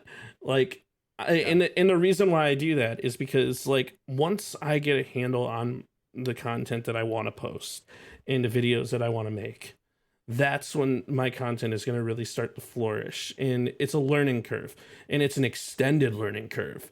And people need to remember that your content needs to be edited to the way that you want to make it, in the manner of which you want to make it, so that it can actually be pushed on the platforms you want it to be pushed to. Editing to TikTok is different to editing to YouTube, which is different to editing to Facebook. However, you can post the same content to each platform, but I have noticed that if you try for a specific platform, there's a specific way of doing it, it's going to get pushed on that platform. And I've discovered everything except for TikTok. I think TikTok just wants me to dance, and I'm not. No. Yeah, I definitely. So the different platforms have their different tastes and trends. TikTok is a very trendy platform. If something is trending, like music or something, it gets pushed. But I think at the same time, I don't think TikTok wants you to dance necessarily. I think TikTok wants you to metaphorically dance in a way that is genuine to you. They want you to dance with your mind. Yeah, but not even like it wants you to. Oh, there goes my mic again. It wants you. My mic is dancing, but it wants you to. It like, I think what you said. There's nothing wrong with it because people think of TikTok. They do think of like the dancing, the music app, but I think a lot of people don't realize that like if your video brought value to people, and here's one thing I'll say about TikTok, right? TikTok is a share-heavy platform. It's a news-heavy platform. It's a time-sensitive platform.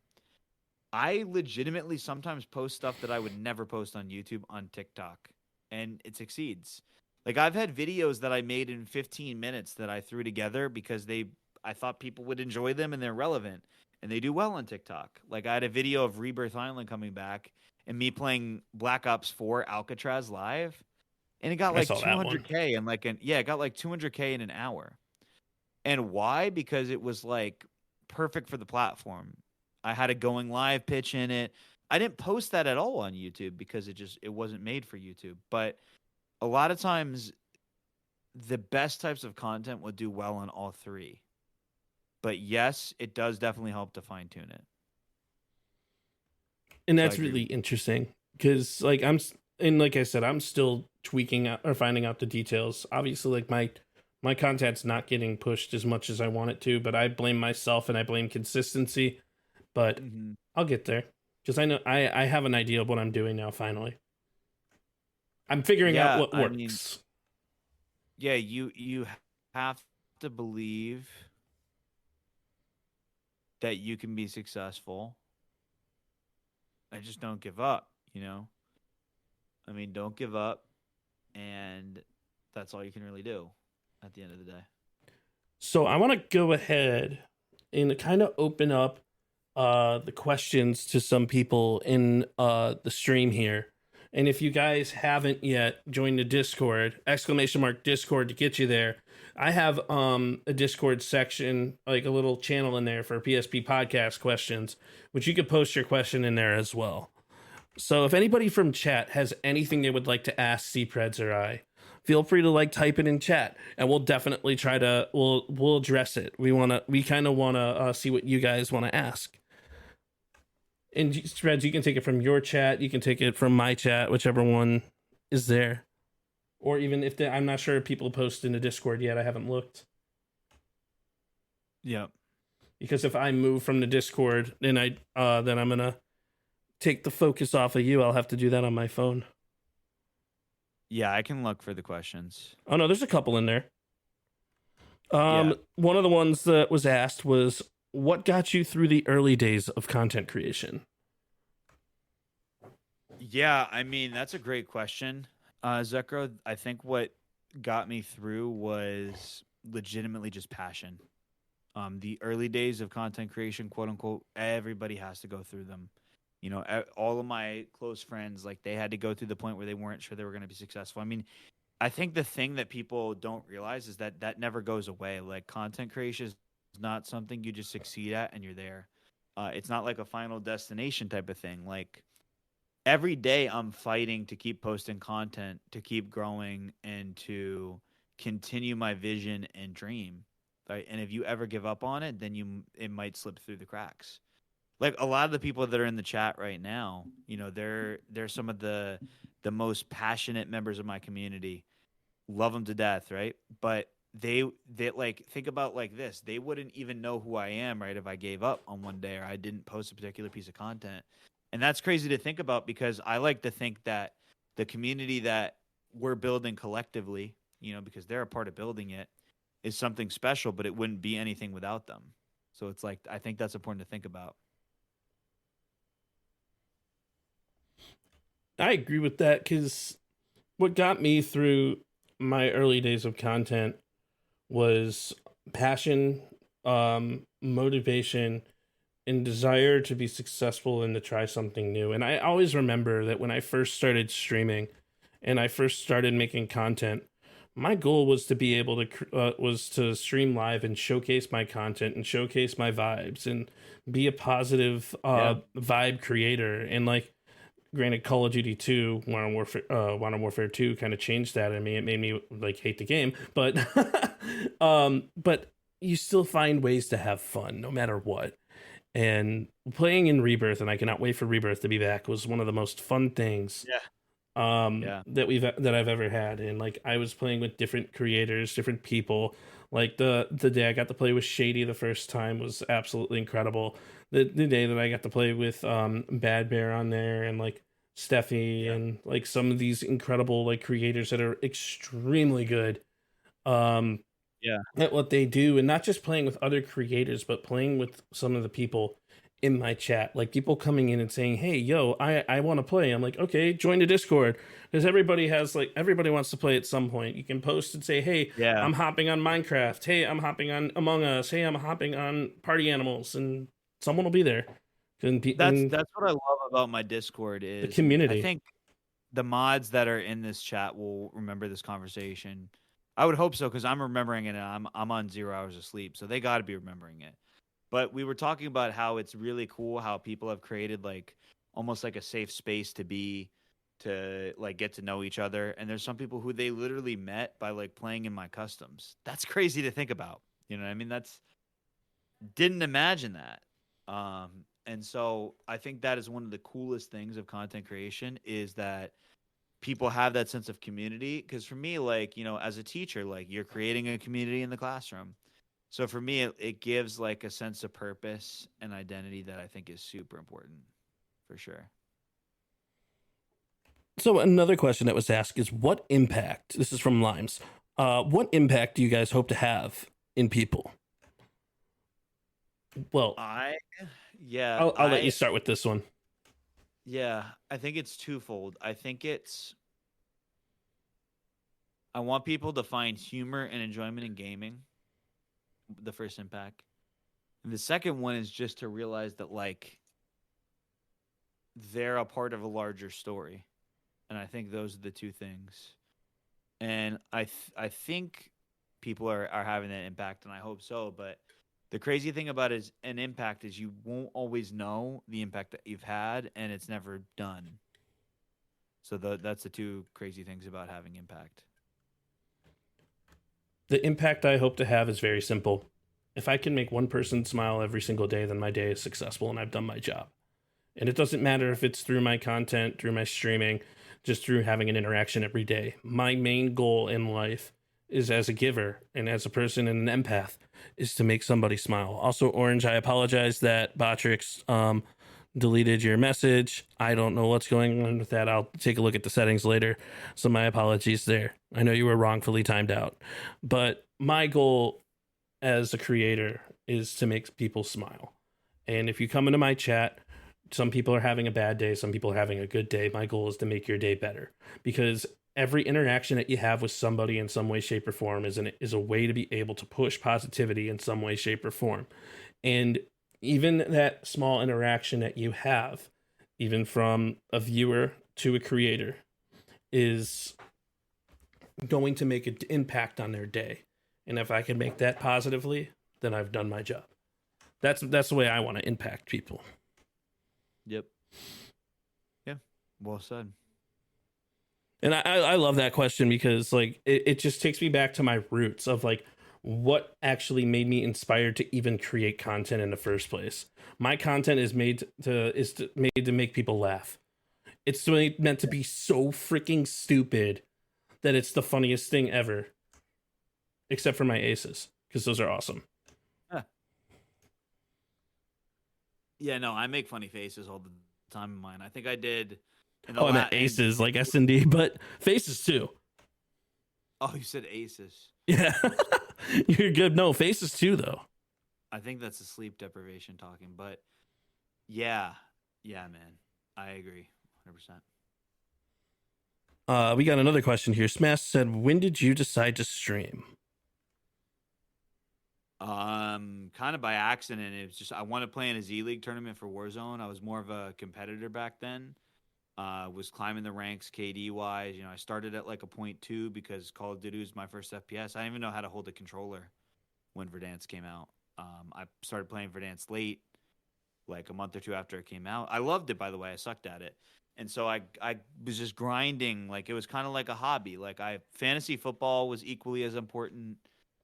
At that time, going for a run was equally as important. And I just wanted to get better at that hobby. I'm super competitive. As obviously you could probably tell, because YouTubers kind of have to be competitive. And that was kind of like what it was, honestly. So, yeah. For me, when did I decide to stream? I decided to stream a year and a half ago after I was I'm trying to think of how to describe it, and I'm trying to think of with who.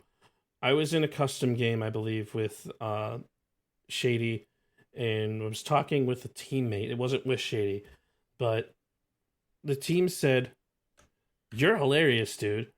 You should stream." And I'm like, I don't have anything to be able to even think about streaming. I'm like, yeah. I had a laptop. I didn't even have a mic. When my first stream was one of the funniest things in the world. I plugged in a laptop to a monitor. I played on the monitor, and I had a laptop. I used the the laptop mic and a laptop camera inside of a gaming chair with a blue iridescent room, with an LED light, no ring light, no nothing. And like when I looked into the camera, I'm trying to look into the camera and look at the game. Like, so I'm looking this way, right? So and the game is over here. So I'm playing like literally like looking off to the left, but also looking into the game with the left of my eye, like trying to read chat on one monitor. In that, it was one of the funniest things. That's how it starts, and people don't realize, like, now my setup is worth a lot of money, but it didn't start that way. Like, I used to have just an Xbox, and I was streaming to my Mac laptop. My mic was trash. It sounded horrendous. I had a $20 headset. I had a $20 controller. I had the default Xbox controller. Then I upgraded from there and got an Xbox Elite, right? And then now I'm with AIM controllers, so I have their controller. It's like, that's how it starts, though. That's the beauty of it, is like, you see how bad you want it, you make improvements, you keep going. Nobody starts up. Well, okay, I won't say nobody, but like, you often don't start off with all the bells and whistles. You got to work your way up. These That's Turtle just how it Beach works. headsets, this was my first mic. And I would mute myself in Discord by flipping the mic up. I kid you not, I didn't even know a hotkey existed at the time for Discord. So like I would literally flip it up to mute myself. Man, but that's how it goes. I still remember back in the Rebirth days when I was on a single PC setup, which, man, that was tough. And now it's like the luxury. Well, it cost me money, right? Like I have 3 PCs now, 1 at my parents' house and then 2 at my apartment. And it is definitely a blessing to be able to have it to create the content I need to. But I remember there was one day I was playing with Cup of Joe and TCaptain X on Rebirth back in the day, and my Discord was acting up. Like literally, I could not mute, and my mic was making like squeaky sounds that only they could hear. No. And basically, Joe would just deafen. But TCap was like, "What is going on with your mic, bro?" And I'm like, "I don't know." And so I just had to stay muted the whole game because it was just like, it was that bad. And so it's like, that is like the tech issues and the stuff is like, people think that you don't have to go through that as a streamer. It's like, I still experience tech issues, man. Like, what are we talking about? The tech issues are crazy. But it's not as bad as it once was. Like, man, now even this makeshift setup. I mean, I've got my camera from my apartment is a very high quality camera. I've got a 4090 PC here, and I've got like an XLR mic hooked up to like a thing and a 1440p monitor. It's like, this is like what a lot of people would consider a pretty raggedy and garbage setup, but it's like, hey, I bought this with my brand deals, man. I earned it. It's like, and it feels good, you know? I will always first be a cybersecurity professional, and that will always be my first gig, and that's just me. But that was what helped me and assisted me in being able to fund my PC down here.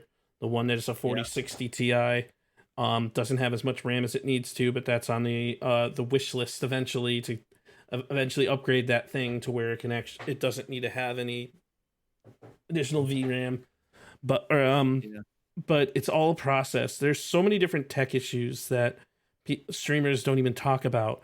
And like the more cameras that you have, like you take a look at someone like BB Jess, for example, like the more cameras that you have, the more advanced the technical issues could possibly be. The more software you try and download, the more room that one of those particular pieces of software can fail. And it's a tech stack, a literal tech stack. You're your own technical supervisor. You're your own audio engineer. You're your own video engineer. You're your own video editor. There's so many jobs that align within a streamer and as a streamer and a content creator that people don't even think about. Yep. I mean, I think about this, right? Without my manager on the brand deal side, without my thumbnail designer and my editor, my main editor, Jared, you know, I'm fortunate enough that I can salary my thumbnail designer and my editor. And like, I've been with my thumbnail designer, Josh Soriano, for like over a year. Like, the two of us have put out some seriously great content, and it's like, I do so much work as an individual, whether it be like Limes and Moon, 2 of my mods, they were reminding me to update my playlist on YouTube. Haven't got around to that. That's an example of like a weird thing you would never think. Why a YouTuber has to edit I don't even know how playlists? to do that yet. Oh, you got to learn, man. It's a process. Yeah.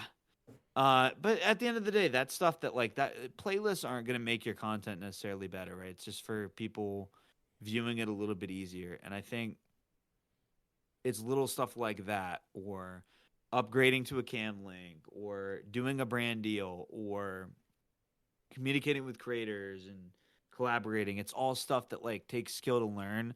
For me, luckily, it's skills that kind of were easy to understand based on my work experience. Even though I'm still relatively young in terms of like full-time streamers, it's like it was something that I was able to sort of like learn based off my past experience. But it's hard, man. Being a creator, you have to wear many hats. 100%. The networking aspect of content creation and being a streamer is extremely important, and it's very underwhelmed, and people don't talk about it enough.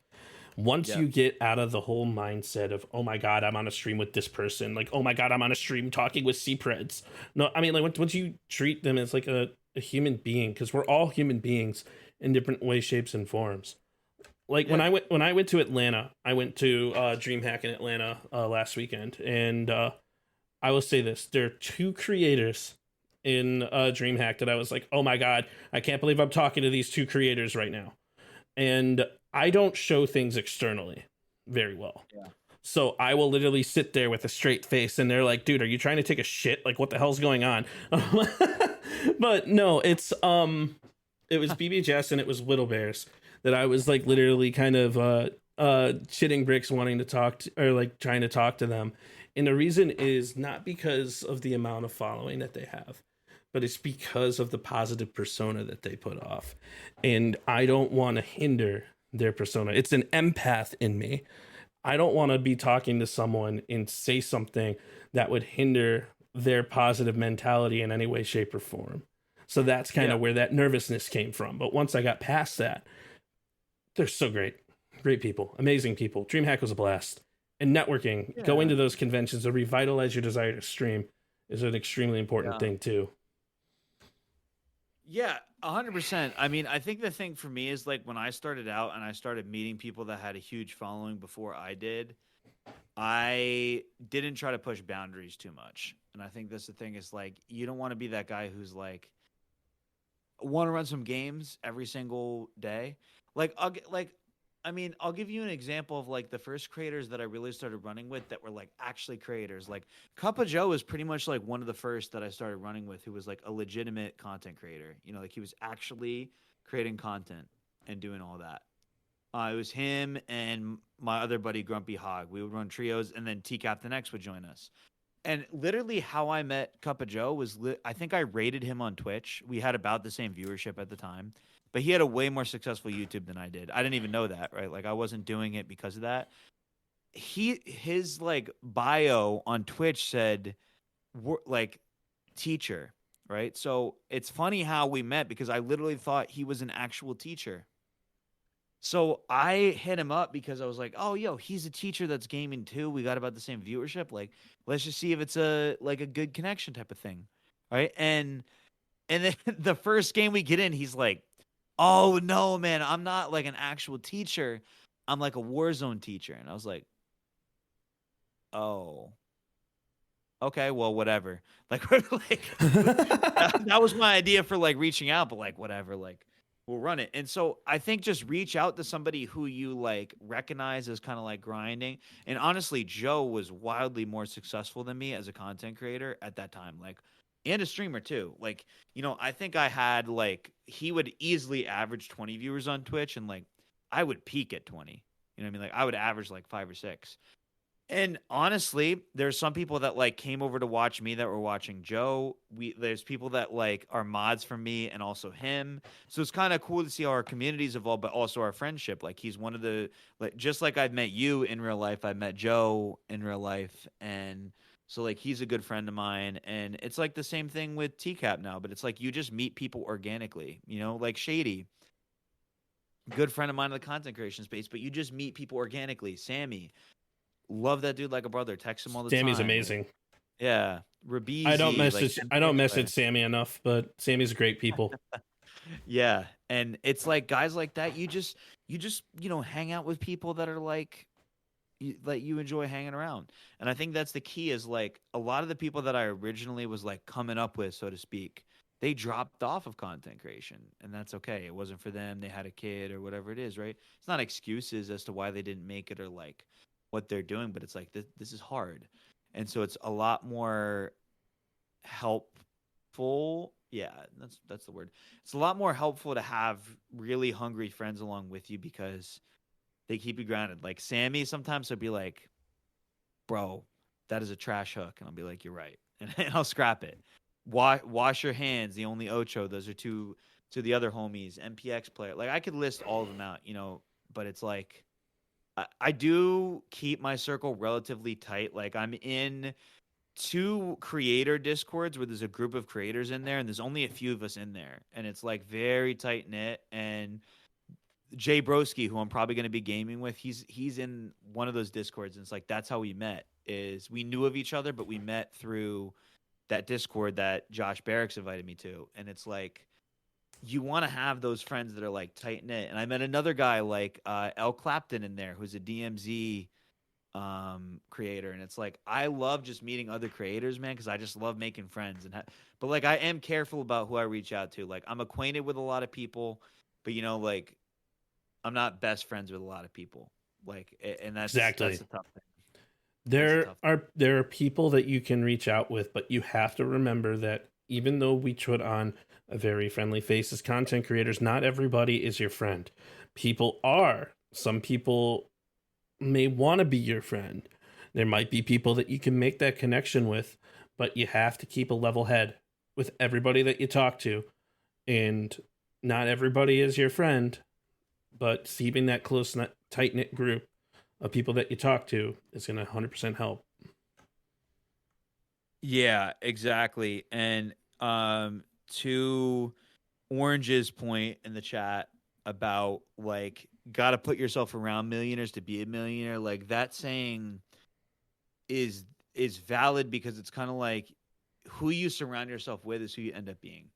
Like for me in real life, a lot of my friends are either from church or like school, right? Because it's like you meet when you have common interests. So for me, it wasn't like I didn't connect with anybody that I'm good friends now that like I text on a daily basis as in terms of content creators, because it was like, yo, this dude's got like 300,000 followers. Let me befriend them.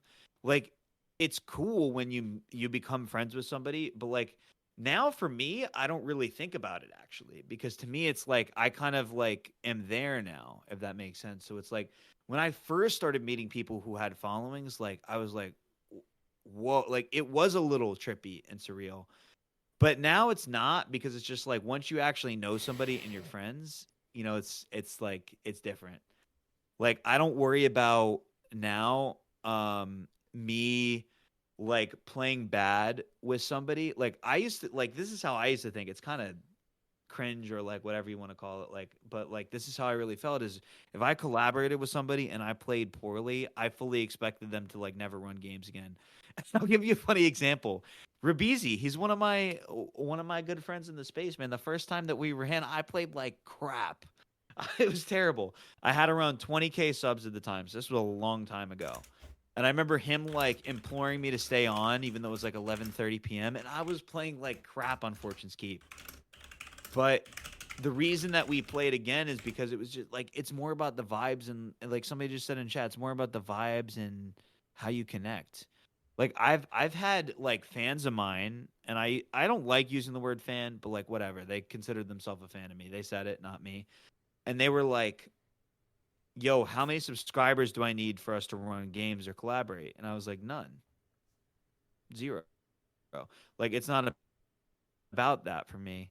And generally, if people reach out like that, I'm probably not going to be inclined to run games with them or like make them a mod of my stream. Like I have a lot of mods for my stream, or people that like they might be mods one day that are in here watching the podcast. And the reason that I like enjoy their viewership and community is because I could tell when people are genuine, So it's like, I think just be genuine. And that's Genuine like is easier so said important. than done, or yeah, and maybe it's hard to understand how to be genuine, but like for me, it's like it's not, because that's just kind of how I go about. Like I'm very extroverted and have a lot of interpersonal relationships, but I know for some people it might not be easy, or you feel like you should be able to connect with people. But I promise you, if your content's good and gets out there, people will recognize you. Like now, if I go in like a Warzone streamer stream, they'll somewhat recognize me, which is just weird. So I try not to do it too much, honestly, because I don't want to like make it weird for people. But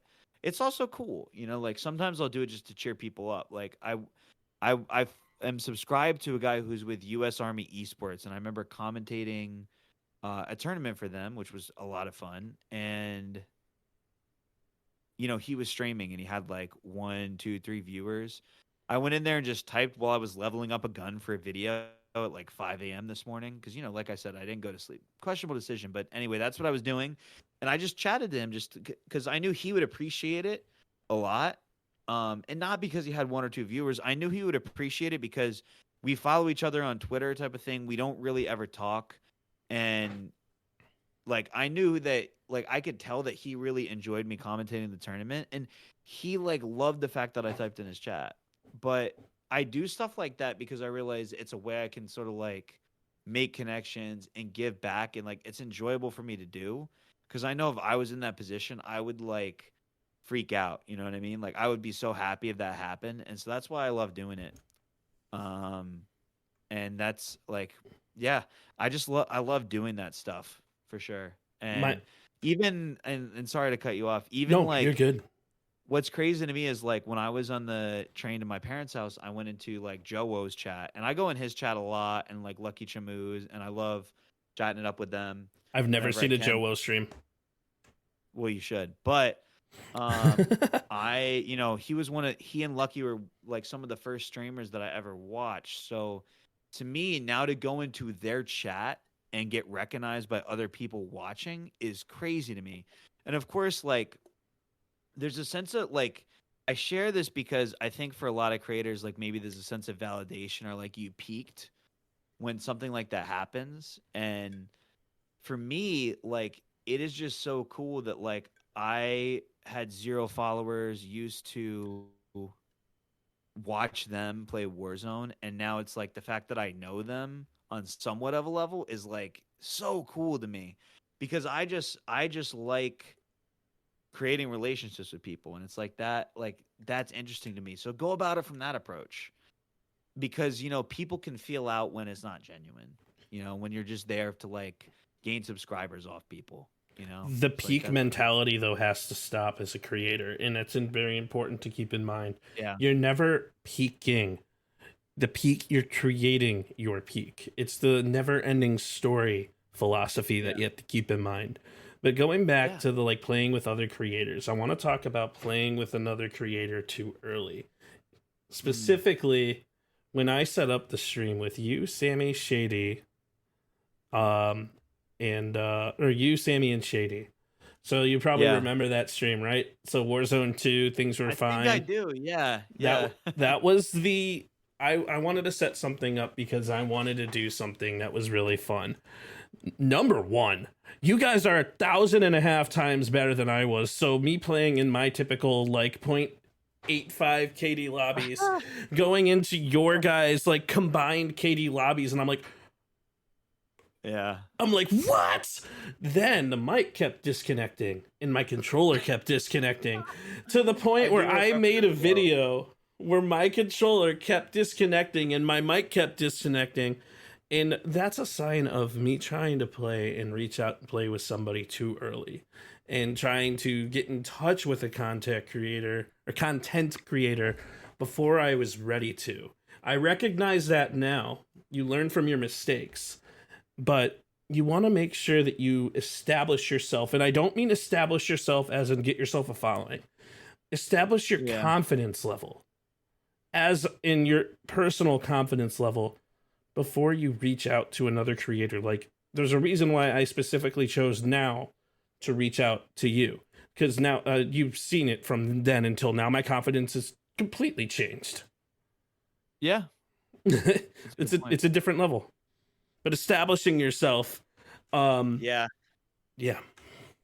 I mean, that's while that is a good reflection, I think you might be being too harsh on yourself, to be honest. Oh, Because I'm I always think, hard on myself. well, me too. But I think in a situation like that, right? I didn't think anything of it. I just thought it was funny that like you were muted the whole night. I think that's just a tech issue. I don't know if it has like I see your point, and I think yeah, some people will just reach out to people, right, and they want to run games like They when they want the have a clout. relatively new, yeah.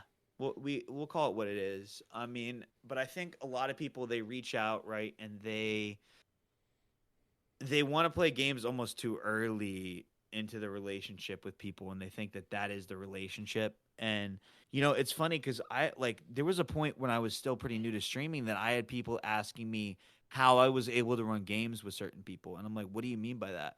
And they're like, well, why are you running games with XYZ creator? They have like 400,000 subscribers. And in my head I'm like, what are you talking about, bro? Because I actually didn't think anything of what you did, right? Like I didn't think anything of it because to me, I was just gaming with the boys, right? So I didn't really think that was weird or that you weren't established. Like I don't really think about that. I just been Now, like, established from a technical level to the point where I wasn't gonna hinder your guys' technical performance from a streaming perspective. yeah, okay, that makes sense. I mean, maybe from a skill level and technical standpoint, it makes sense. But like, I think if you want to run games with somebody, just shoot your shot and see what happens. Truth. And realize that like a lot of times people are busy. Like there's been times, right, where like we've been wanting to run games and we haven't because my content schedule is so packed or I've already made plans and this and that. And it doesn't mean that it will never happen, right? And I think that's what people need to understand is like there's so many people that you could run games with. A lot of times when I'm streaming, I just run solo but I think like part of the reason that I run games with like Joe or Sammy, for example, or Shady is because it's like you realize that you can bounce well off of each other. And I think that's important is find somebody who like you can really mesh well. Like Sammy and I, when we banter with each other, I think the chat really enjoys it. Maybe people that are in here can kind of like contribute to that. But like when Sammy and I are legitimately just like playing and bantering, like when we are like texting, we're not necessarily like that. We're a lot more caring, but like sometimes we're just ragging on each other. And like, I'm not taking it personal. I just think it's funny, and so like Your I think streaming that's important. personas bounce off of each other. Yeah. And I think it's important. I think it's important because we both enjoy that. And so like the other day when Rabizi, Sammy and I were playing, we were just having a good time and like yelling at each other. Somebody just commented in the chat, you add Robe to the mix. That's a crazy fun ride. And like here's an example is TCap, Joe and I were in Vondel quads the other day and we ran into Rabizi's team. And it's like stuff like that. And then he goes on Twitter and makes a joke about it, how we were like stacking. And people even start taking it seriously. And we're like, we're just all having fun out here, bro. Like, it's not that serious. Like, and that's the type of people I like running games with. And it's like, there might be somebody in the future, whether a big or small streamer that like I really connect with and run games. Like, an example of that is like, for example, my buddy Ocho. Like, he's a quote unquote smaller streamer, but like, I just like the chemistry that we have. So it's like, we run games. I don't care that he like is quote unquote smaller. Like I don't care. You know what I mean? Like he's my friend. So it's For like me, that, it's that's kinda how I fear. view it. For me, it's fear. Yeah. Fear Yeah, and it's my hard, man. It's hard. mentality. Like when Fear and I play Call of Duty, it is one of the single funniest things. And Yeah. it's not even because of our gameplay. Like we'll sit there, we'll stare at each other, and we'll just start like dissing each other, and then like we'll get into like Yeah. a gunfight and have the perfect chemistry. Like I'll snipe someone off the hill, and then he'll flank and perfectly like get like a kill a Yeah. Formian team between the two of us. It's the type of Yeah. chemistry that you have, and that's what makes the content. Chemistry is And so I've run with key. Fear too, and I agree. And I think and he's not even a content creator, right? So that's an Right. example where it's like, and I used to run with people who weren't streamers when I first started streaming, and I think it's literally all about just like how it matches up. Like, I think the thing for like, for example, with Ocho and I, like he has 3K subs, but I feel like he has the mentality of 100K, Mm-hmm. and I think that's what matters more to me. And yeah, and like that's pretty much what it comes down to. So. It goes back to my whole point of having the correct mentality and having that confidence level. Peak your confidence level, but don't let it get to a cockiness point, or do. if that's your personality, because feed off your Maybe, yeah. personality, you know, let it run. Yeah, I mean, I would say I would hope that cockiness isn't your personality. Definitely a sense of confidence, but yeah, no, I see your point still. Of course, it's like, and that's kind of like where I want to go. But Preds, I want to go ahead and kind of wrap things up here because I don't want to hold you up from playing with Broski. But we also have a really awesome opportunity for those of you guys who are in chat here, guys. I have F3 energy and I have 3 cases to give away, so we'll talk about that in just a second.